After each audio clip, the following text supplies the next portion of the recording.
გერმანიაში არის ახლა თორნიკე რიჟვაძე? კი ბატონო. თურქეთიდან პირდაპირ გადაფრინდა გერმანიის მიმართულებით, ხო? რამდენი ხანია უკვე მანდარი? დაახლოებით მე რაც ვიცი 2 კვირა. ვისთან ერთად? მეუღლე და შვილები.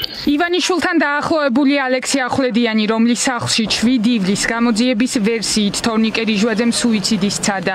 ადასტურებს, რომ აჭარის მთავრობის ყოფილი მეთაური თურქეთიდან გერმანიაში ოჯახთან ერთად გაემგზავრა. გავრცელებული ცნობებით რიჟვაძე გაიქცა და საქართველოში დაბრუნებას აღარ აპირებს. პარალელურად კი გერმანიაში მკურნალობას განაგრძობს, რადგან მისი ჯანმრთელობის მდგომარეობა მძიმეა. მან ერთ თვალში მხედველობა თითქმის სრულად დაკარგა, ასევე დაზიანებები აქვს თავის არეში. არადა ჯერ კიდევ 27 ოქტომბერს ალექსი ახვლედიანი ამტკიცებდა, რომ რიჟვაძე იდუმალებით მოცულ საქმეს ფარდას უახლოეს მომავალში საქართველოში ჩამოსვლისთანავე ახდიდა. დღეს ახვლედიანი ისევ ირწმუნება, რომ რიჟვაძეები არსად გადასახლებას არ აპირებენ. თქვენ მაინც გჯერათ, რომ თორნიკე რიჟვაძე დაბრუნდება? კი ბატონო, რატომ არ გადაბრუნდეს? საფრთხე არ ემუქრება საქართველოში დღეს მას? არა, რა თქმა უნდა, რატომ ემუქრება? აი რა სიგნალია რა მიიგზენით და ვინმე. აი მაგალითად მის სადავო თვითმკვლელობის მცდელობასთან დაკავშირებით კითხვები ხომ არსებობს? უპასუხებს თვითონ, არ არის პრობლემა. საეჭვოა ის გარემოებაც, რომ ახვლედიანის განცხადებით რიჟვაძეს ამ დრომდე ჩამორთმეული აქვს ტელეფონი, რაც პირდაპირ ნიშნავს, რომ აჭარის მთავრობის ექს-ხელმძღვანელს კომუნიკაციის საშუალება სრულად შეზღუდული აქვს. არადა ახლობლები ამბობენ, რომ რიჟვაძეს მეტყველების პრობლემები არ აქვს. თქვენ მასთან კომუნიკაცია გააქვთ? პირადად არავის არ აქვს მასთან კომუნიკაცია. რატომ? ის ხომ არის კომუნიკაბელური? ექიმები უბრძოლავენ. ხო, მაგრამ ტელეფონი არ აქვს ოჯახის წევრებს. და რატომ არ აქვს ტელეფონი? კომუნიკაცია ხომ შეუძლია? არა, ერთური მისახვედრე ხარ მისი ფსიქოლოგიური მდგომარეობა და გამომდინარე.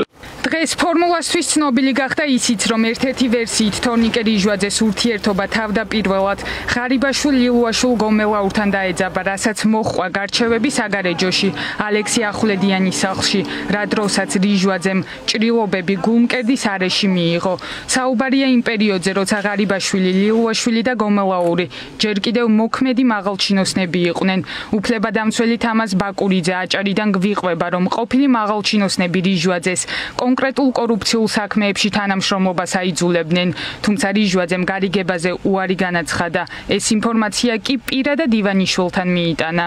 ყველაფერი დაიწყო მას შემდეგ, როცა თორნიკე რიჟვაძემ გარკვეული ინფორმაცია მიიტანა ივანიშვილთან, გომელაური, ლილუაშვილისა და ღარიბაშვილთან დაკავშირებით. ეს იყო სქემა, კორუფციული სქემა, რომელიც ერთად ჰქონდა შემუშავებული ღარიბაშვილი, გომელაური და ლილუაშვილი. თორნიკე რიჟვაძეს თანამშრომლობა შესთავაზეს და თორნიკე რიჟვაძემ პირველი რაც გააკეთა, ჩავიდა და ივანიშვილის ეს ამბავი ჩაუტანა. უფლებადამცველი თამაზ ბაკურიძე ირწმუნება, რომ ახვლედიანის სახლში 7 ივლისს ერთ-ერთი კრიმინალური ავტორიტეტი რიჟვაძის დასაშინებლად მიავლინეს და ქართული ოცნების სახელით პარტიის შავ ყულაბაში დიდი ოდენობით თანხის მიტანას თხოვდნენ. თავად ახვლედიანი ამ ცნობებს კატეგორიულად გამორიცხავს. როცა ბიძინა ივანიშვილმა გაიგო ეს ამბავი, რომ საქმის გარჩევას ესწრებოდა ეს კრიმინალური ავტორიტეტი, საკმაოდ მკაცრი გაფრთხილება მიცა და შენიშვნა მიცა ქართული ოცნების ხელმძღვანელობას, რომ ეს როგორ მოხდა ეს და დაუყოვნებლივ აგრძალეთ მსგავსი რაღაცეები. არათუ კრიმინალური ავტორიტეტი, არამედ არც ვინმე სახელმწიფო მოხელე.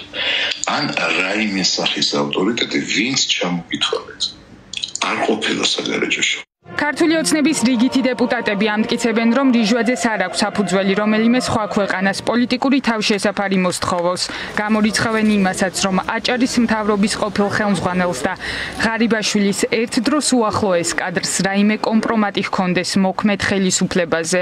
თუ რამე აქვს სათქმელი სახელმწიფოს საწინააღმდეგოდ, რა უშენია სახელმწიფოს უცხოეთში გაუშვას თუ აქ იყოდეს.